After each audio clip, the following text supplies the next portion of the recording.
दरम्यान महाराष्ट्राच्या गृहमंत्र्यांनी राजीनामा दिला पाहिजे अशी आग्रही मागणी राष्ट्रवादीच्या खासदार सुप्रिया सुळे आणि ठाकरे गटाच्या उपनेत्या सुषमा अंधारे यांनी केली आहे।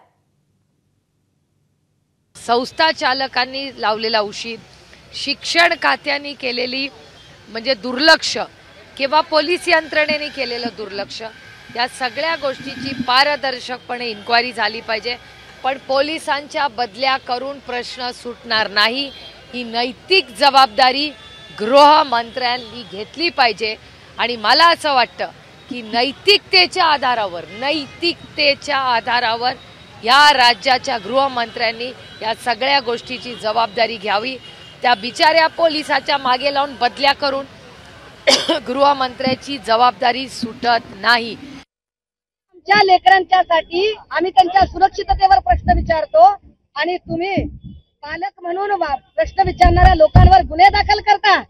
हे गुन्हे दाखल करणं, तुम्हाला हे सगळे गुन्हे रद्द करावे लागतील। तुम्हाला गुन्हे दाखल करायचे सुषमा अंधारेवर करा, काय गुन्हे दाखल करायचे ते करा। मी पोलीस स्टेशनच्या समोर बसून आहे, मी निशस्त्र आहे, मी निहत्या आहे, मी तुम्हाला इझिली अवेलेबल आहे। तुम्ही मला काय माझ्यावर कारवाई करायची ती करा, मारा, तोडा, गोळ्या घाला, नाहीतरी तुम्ही ठोकून काढायचे आदेश दिलेत गृहमंत्री साहेब, तुम्हाला ठोकून काढायचे का बघा तुम्ही। एबीपी माझा, उघडा डोळे बघा नीट।